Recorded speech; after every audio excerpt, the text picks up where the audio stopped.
सबक के अगले हिस्से की तरफ। सबक नंबर 26D, मुताल्लिक मशक़ से ज़्यादा और कादा। मैं फिर दरख्वास्त करूंगा अपनी नोटबुक और कलम को निकाल लें। कुछ मौका तो दें अल्लाह ताला को कि वो भी मग़फ़िरत के फैसले करे, जो कहने को तैयार बैठा रहता है।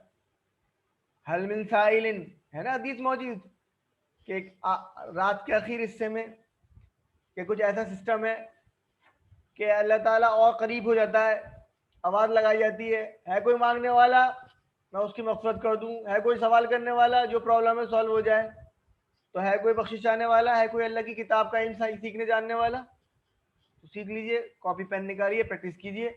और जो सीख रहे हैं, जो प्रैक्टिस कर रहे हैं, उनको बहुत सारे अल्फाज दिखाई दे रहे हैं कुरान करीम के अंदर, और हमें याद रखना चाहिए कि अल्लाह हमें देख रहा है, उसी के लिए कर रहे हैं। कोई इससे दुनिया में इज्जत नहीं चाहते, कोई माल नहीं चाहते, कोई डिबेट नहीं चाहते, अपना फ़िरका नहीं फैलाना चाहते, अल्लाह के लिए सीख रहे हैं कि उसकी किताब को सीख लेंगे तो हमारी ज़िंदगी सुधर जाएगी, हकीकी तौर पर उसको पहचान लेंगे, ज़िंदगी में उसके कानून आ जाएंगे, और जो जिम्मेदारी अल्लाह ताला ने हमारे ऊपर डाली है, इनफरादी और इज्तिमाई जिम्मेदारी, उसको अदा करने वाले हो जाएंगे, ताकि कल क़यामत के दिन जब हमसे सवाल हो तो हम ये कह दें कि अल्लाह जो आपने जिम्मेदारी दी थी, हमने अपने तौर पर उसे अदा करने की कोशिश की है। चलिए अरबी बनाइए।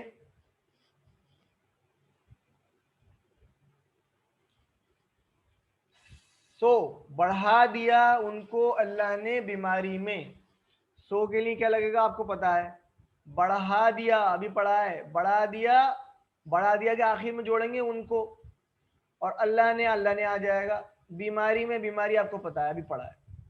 फिर उर्दू में तर्जुमा कीजिए, रब्बी ज़िदनी इल्मा, ये तो लेवल 1 में पढ़ा हुआ है, और आपको मालूम है अब जिद का तर्जुमा होगा ये, जिद का इशारा होगा ये। फिर अगला अरबी में हाँ में जवाब दें, हल तजीदु फिल इल्म।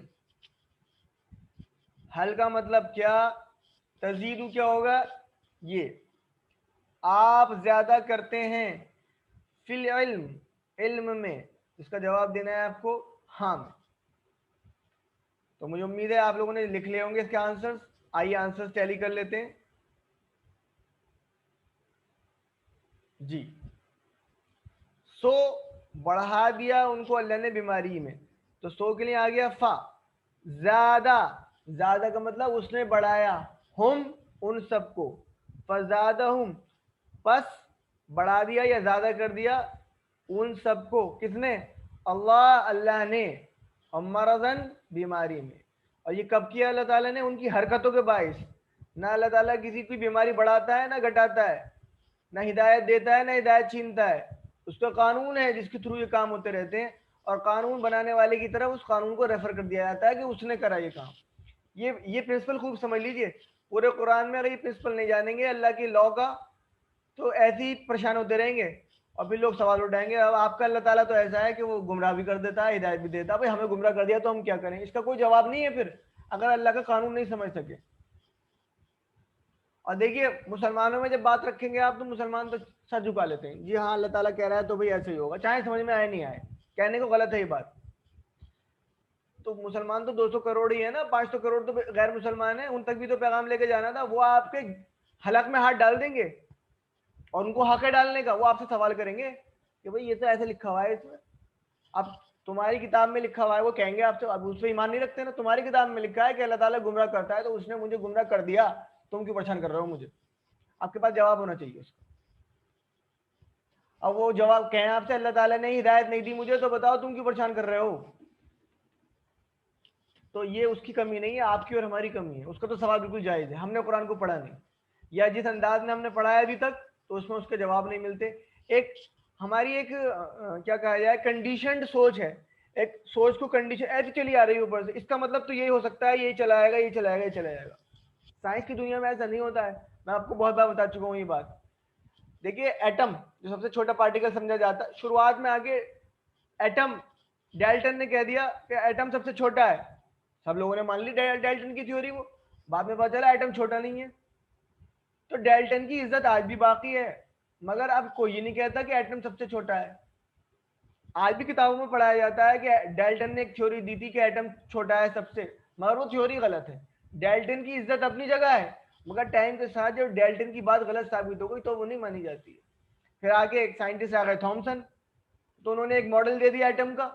کتاب ایسا ہے جیسے کھیر اور کھیر کے اندر جو اس کا گارنش ہوا ہوتا ہے, جیسے کھیر کے اندر جو سفید سفید حصہ ہے وہ پلس کا چارج ہو گیا, اور جو اس کے اندر کاجو بادام ہوتے ہیں وہ نیگیٹو چارج ہو گیا. تو overall atom neutral atom ایسا ہوتا ہے.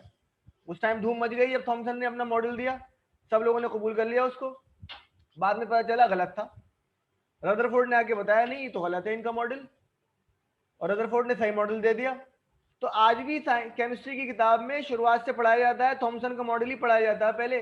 تھامسن کو کوئی گالی نہیں دیتا, مگر یہ بھی مانتے ہیں کہ ان سے غلطی ہو گئی تھی, اس ٹائم کے لیے بہت اچھی بات تھی. اب علم کے ساتھ ساتھ وہ سمجھ غلطی ان کی ہو, عزت باقی ہے ان کی. اب آگے بڑھے. اب صاحب انہوں نے ردرفورڈ نے ایک ماڈل دے دیا, بڑا شاندار ماڈل, آگ لگ گئی, دھوم مچا دی انہوں نے دنیا میں. ماڈل دے کے زبردست ایکسپیریمنٹ کرا کہ ایسے ایسے ہوتا ہے. بعد میں آگے بورڈ نے بتا دیا وہ بھی غلط ہے جی. تو ردرفورڈ کا ماڈل آج بھی پڑھایا جاتا ہے, ان کی عزت آج بھی باقی ہے, ہر کوئی عزت کرتا ہے ان کی. مگر یہ کہتے ہیں کہ یہ غلطی ہو گئی تھی ان سے. اب بورڈ نے ماڈل دے دیا لا کے, اب بورڈ کے ماڈل نے آگ لگا دی, سب دنیا کے اندر فیمس ہو گیا ہو. پھر وہ اس کے اندر کمی پائی گئی, اب کوانٹم ماڈل آ گیا نکل کے. تو کوانٹم ماڈل بتاتا ہے کہ والا ماڈل میں کمی ہے, تو نیلز بور کو کوئی گالیاں نہیں دیتا, ان کی عزت باقی ہے, مگر ان کی غلط بات کو تسلیم بھی نہیں کرتا. ہمارے وہاں کیوں نہیں ہے یہ؟ ترقی کا تو راستہ یہ ہے کہ جب جب صحیح بات آتی چلی جائے اس کو مانتے چلے جاؤ. قرآن نے کہی تھی بات, فیما یاتی انکم منی ہدن فمن تبع ہدایا, میری طرف سے جو ہدایت آتی چلی جائے, جو انسٹرکشن گائیڈ لائنس آتی چلی جائے, مانتے چلے جانا. ہمارے وہاں کیوں نہیں ہوتا ہے کہ ہم جس فرقے سے بلونگ کرتے ہیں ان کے جو بڑے ہیں انہوں نے کوئی ایک بات کہہ دی ہے, اسی کو صحیح ثابت کرنے میں کیوں لڑتے رہیں گے ہم؟ ارے ہو گئی غلطی ان سے, انسان ہے, اور غلطی ہوئی ہے نہیں, اللہ حساب اللہ کے وہاں وہ دیں گے نا حساب. میں کیوں ڈیفینڈ کروں گا انہیں؟ میں ان پہ ایمان تھوڑی لایا ہوں, میں تو اللہ پہ ایمان لایا ہوں, اس کے رسول پہ ایمان لایا ہوں, اس کی کتاب پہ ایمان لے کے آیا ہوں. ہر گروپ کی یہ پریشانی ہے, ساری انرجی اسی پہ انویسٹ کر رکھی ہے کہ ہمارے گروپ کے جو بڑے تھے انہوں نے ایک پرٹیکولر بات کہہ دی تھی, اس کو کسی نے نہ کسی دلیل سے اس کو صحیح ثابت کرتے رہو, چاہے وہ کھلم کھلا غلط دکھ رہی ہو, چاہے وہ قرآن کے خلاف ہی کیوں نہ ہو گئی ہو, چاہے وہ حدیث کے خلاف ہی کیوں نہ ہو گئی, اسٹیبلش سائنٹیفک فیکٹ کے خلاف ہی کیوں نہ ہو گئی ہو, مگر کہہ گئے حضرت تو ٹھیک ہوگی بات ہو. ارے ان کی عزت کریے گا, عزت ان کی سراخوں پہ ہوگی, انہوں نے اپنی زندگی صرف کی ہے, اس کا کوئی بدل نہیں ہو سکتا. 20 سال 30 سال 40 سال اسی میں لگا دیے, اللہ اس کو ان کا بدلہ دے گا. آپ ان کی غلطی کو کیوں ڈھو رہے ہیں؟ ان کی عزت کیجیے, غلطی کو ان کی کوڑے دان میں ڈالیے, صحیح بات لے لیجیے, تمام جھگڑے ختم ہو جائیں گے. امت میں جب سے یہ مزاج ختم ہوا پیچھے ہوتے چلے گئے. علم کی گلیوں میں تو یہی مزاج ہوتا ہے, سیکھنے والے لوگوں کا, آگے بڑھنے والی قوموں کے تو مزاج یہی ہوتے ہیں. وہ اپنے پچھلوں کی عزت کرتے ہیں بہت, غلطیوں کو نہیں ڈھوتے ان کی, وہ نہ غلطیوں کو ڈیفینڈ کرتے ان کی. تو ربی زدنی علم, اس کا ترجمہ کر دیجئے, اے رب بڑھا دے مجھے علم ہے, بلکہ اے رب نہیں آئے گا, یہ ربی میرے رب آئے گا, ربی میرے رب زدنی زیادہ کر مجھے علماً علم میں. اور اگلا ہے حل تزید فی العلم, کیا آپ بڑھاتے ہیں علم میں؟ تو جواب ہو جائے گا نام ازید فی العلم, ہاں میں بڑھاتا ہوں فی العلم, علم میں. ایسے ہی قاعدہ ہے, جیسے ہم نے زیادہ پڑھا تھا ایسے ہی قاعدہ ہے. یہاں پہ قاعدہ قادو یہ پوری ٹیبل لکھیے گا, جو لکھیں گے ان کو یاد رہے گا. ایک بار میرے ساتھ پریکٹس کر لیجیے, ٹیبل یہ ہے اصل میں,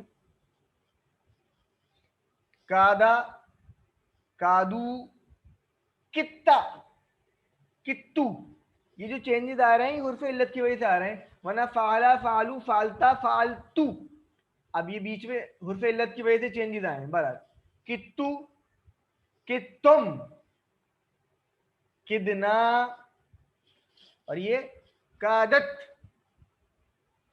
یکیدو یکیدونا تکیدو اکیدو تکیدونا نکیدو اور تکیدو کد, دیکھ رہے ہیں کد. اب الف واو یا تینوں بھاگ گئے, کیدو لا تکد لا تکیدو قائد مکید قید. جو زیادہ سمجھدار لوگ ہوں گے وہ عربی بھی لکھیں گے, اس کا ٹرانسلیشن بھی لکھیں گے, وہ سیکھتے چلے جائیں گے. آپ لوگوں سے امید ہے کہ آپ لوگ ہوم ورک اپنے کر رہے ہوں گے. कुरान पढ़ रहे होंगे, उनमें अल्फाज ढूंढ रहे होंगे, जितने बहुत सारे करीब आप लोगों ने 50,000 के आसपास अल्फाज सीख लिए हैं, तो वो आप पढ़ रहे होंगे, आपको दिख रहे होंगे। और ये जो आज हमने पढ़ा है उसको याद कर डालिए, छोटी सी 3-4 आयत, 2 आयत हैं और बहुत ज़्यादा आसान है, उनकी मीनिंग भी याद हो जाएंगे। और देखिए कुरान में तो यही अल्फाज लौट लौट के आने हैं, इस वजह से उनको याद ज़रूर करें। इस कोर्स के बारे में कम से कम 10 लोगों से रोज़ बात किया करें। मैं यहाँ पे तो एक लिखा हुआ है, मगर मालूम है हम लोग बहुत ज़्यादा फ्री हैं। जितना टाइम हम सोशल मीडिया पे लगाते हैं ना रोज़, व्हाट्सएप के स्टेटस अपडेट करने में, फेसबुक की प्रोफाइल चेंज करने में, लिखने में, अगर वही टाइम सिर्फ पढ़ने पढ़ाने में और कुरान का लोगों से जिक्र करने में लगा दें, या उन प्लेटफॉर्म्स का इस्तेमाल कर लें सीखने सिखाने के लिए, क्या भाई तुम भी सीखो हम भी सीख रहे हैं, तो 6 महीने नहीं लगेंगे, पूरी दुनिया के तमाम मुसलमान कुरान करीम जानने समझने वाले हो जाएंगे।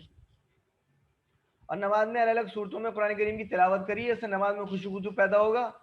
खुश हो जाइए, आपको चुना है अल्लाह ताला ने। दुआ मांगिए, रब्बी ज़िदनी इल्मा, इल्म ज़्यादती करी जाए आपके, अल्लाह ताला इल्म ज़्यादती करे। और टीचर बनिए, जो भी सीखा है उसे सिखाइए। एक बंदे को कम से कम रोज़ के रोज़ पढ़ा दिए, अपने बच्चे को, अपने भाई को, अपने हस्बैंड को, अम्मा को, अब्बा को, दोस्त को, जिसको भी, तो फिर सिखाइए। और कोई प्रॉब्लम हो तो इस नंबर पे पूछ सकते हैं। ट्रेनिंग चाहिए, कैसे सिखाना है, कैसे पढ़ाना है, वो भी मिल जाएगी। ये बाब हमारा मुकम्मल हुआ। अल्लाह ताला से दुआ है कि हम कुरान करीम को पढ़ने, समझने, अमल करने, गौर फिक्र करने, याद करने, फैलाने, हिफ्ज़ करने की तौफीक अता फरमा। सुब्हानल्लाहि व बिहम्दिही, सुब्हानकल्लाहुम्मा व बिहम्दिका, अशहदु अल्ला इलाहा इल्ला अंता, अस्तगफिरुका व अतूबु इलैक। सुब्हान रब्बिका रब्बिल इज़्ज़ति अम्मा यसिफून, व सलामुन अलल मुरसलीन, वल्हम्दुलिल्लाहि रब्बिल आलमीन।